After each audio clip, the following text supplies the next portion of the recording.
Shalom Bapak Ibu dan Sobat Quran Sekar yang terkasih. Bang Mamat membeli jamu di Boyolali. Tak lupa pulangnya mampir membeli gudeg Jogja. Sobat Quran Sekar, selamat bertemu kembali dalam komedi rohani seputar gereja. Perkenalkan, nama saya Sidik, saya warga jemaat dari Gereja Kristen Jawa Bekasi. Di GKJ Bekasi itu warga jemaatnya beragam, hampir ada dari Sabang sampai Merauke. Akan tetapi seperti namanya Gereja Kristen Jawa, tentunya mayoritas warga jemaatnya berasal dari suku Jawa.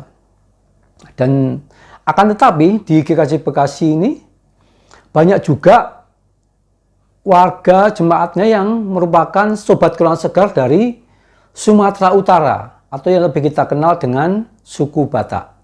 Nah, budaya dan adat istiadat antara suku Jawa dan suku Batak ini menurut saya lumayan berbeda. Karena kalau orang Jawa itu biasanya perilakunya itu lemah lembut dan dengan filosofinya alon-alon waton kelakon. Nah, makanya itu kenapa orang Jawa tidak berbakat menjadi pembalap. Karena itu tadi alon-alon waton kelakon. Hal ini berbeda dengan sobat Quran Sekar yang berasal dari suku Batak. Seperti kita tahu, budaya dari sobat Quran Sekar suku Batak itu terkenal dengan tegas, lugas, dan ngegas.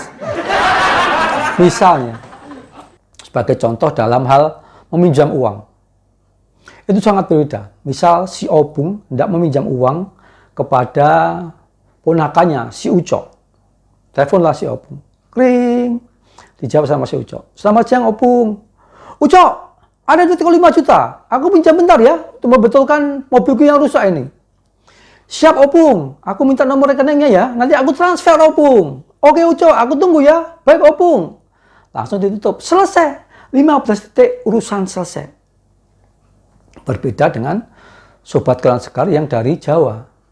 Misalnya, Pak Heru hendak meminjam uang kepada ponakannya Mas Agus yang kebetulan suka miara burung. Pak Heru telepon Mas Agus. Kring. Horas Mas Agus. Horas Pak Heru. Oh enggak. Bukan gitu. Itu yang tadi belum diganti karakternya. Maaf. Jadi gini Pak Heru ya. Pak Heru beneran. Teleponlah Pak Heru. Dijawab Mas Agus. Kring. Sugeng siang Pak Heru. Nggih Mas Agus niki ganggu mboten. Oh enggak Pak Heru, monggo Pak Heru, silakan. Gimana Mas Agus kabarnya? Sehat Mas Agus? Sehat Pak Heru. Mudah-mudahan Pak Heru juga sehat semuanya. Oh iya Mas Agus. Mas Agus, kemarin saya lihat Mas Agus di pasar burung. Kenapa Mas Agus? Burung Mas Agus sakit.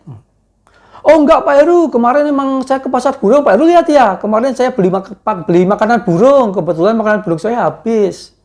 Oh gitu, makanan burung yang bagus apa ya Mas Agus ya? Gini Pak Heru, yang bagus itu kalau menurut saya ini aja kroto. Kroto itu telur yang ada di sarang semut yang besar itu. Oh gitu ya Mas Agus ya. Ini Mas Agus masih penasaran nih, bingung nih. Kenapa tiba-tiba Pak Heru nelpon nih kok ada apa gitu. Udah lanjut lagi Pak Heru. Mas Agus, burung sekarang yang bagus apa ya Mas Agus ya? Oh gini Pak Heru, mungkin yang bagus kalau menurut saya cocak rawo. Oh cocak rawo yang buntutnya dawa itu ya Mas Agus ya. Iya Pak Heru, betul Pak Heru itu bagus kecoanya. Sampai Mas Agus masih tetap penasaran. Kenapa nih Pak Heru nelpon ini? Udah akhirnya itu berlanjut agak lama gitu. Sampai akhirnya Mas Agus sudah nggak tahan, penasaran. Mas Agus langsung tanya ke Pak Heru. Pak Heru, mohon maaf Pak Heru nih. Kira-kira apa yang bisa saya bantu Pak Heru gitu. Nah, baru Pak Heru mengutarakan maksudnya. Oh, begini Mas Agus. Mas Agus, saya sebenarnya nggak enak mau ngomong sama Mas Agus. Oh, nggak apa-apa Pak Heru. Kenapa Pak Heru? Apa yang bisa saya bantu? Gitu. Gini loh Mas Agus. Mobil saya itu kebetulan beberapa hari ini mogok Mas Agus. Nggak mau jalan. Mungkin akinya rusak. Oh, gitu ya Pak Heru. Terus apa yang bisa saya bantu Pak Heru? Gitu. Begini Mas Agus. Kalau Mas Agus, tapi sebenarnya nggak enak sih Mas Agus mau ngomong sama Mas Agus. Begini Mas Agus, saya mau pinjam uang untuk membetulkan mobil saya. Baru Mas Agus, oh pinjam uang, oh ya udah. Kayaknya Mas Agus sudah tahu, nggak penasaran lagi. Baik Pak Heru, kira-kira perlunya berapa ya Pak Heru? Gitu. Nggak banyak sih Mas Agus. Saya pinjam uang kalau bisa 5 juta saja Mas Agus. Nanti mungkin bulan depan saya kembalikan. Akhirnya ya udah Mas Agus. Baik Pak Heru, saya minta nomor rekeningnya nggih, nanti saya transfer. Oh baik Mas Agus, tapi mohon Mas Agus ya nggak ngerepotin. Oh nggak apa-apa Pak Heru, nggak apa-apa gitu. Udah selesai di situ. Ternyata tidak, itu masih lanjut pembicaraannya. Pak Heru lagi. Nanti saya saya kirim nomor rekening saya Mas Agus gitu. Mas Agus, ini Mas Agus Lebaran nggak mudik? Itu akhirnya berlanjut lama sampai mungkin hampir sekitar 30 menit. Nah, itu baru emang orang Jawa itu sukanya itu basa-basi dan juga sifatnya itu suka ego perkewo. Jadi tidak langsung to the point ke sasarannya. Muter-muter dulu baru ke sasarannya. Berbeda tadi dengan sobat Quran Segar yang dari suku Batak. Nah, begitu. Menurut saya lumayan berbeda, tapi tetap harmoni. Dan juga budaya ini juga terbawa dalam misalnya dalam hal bernyanyi.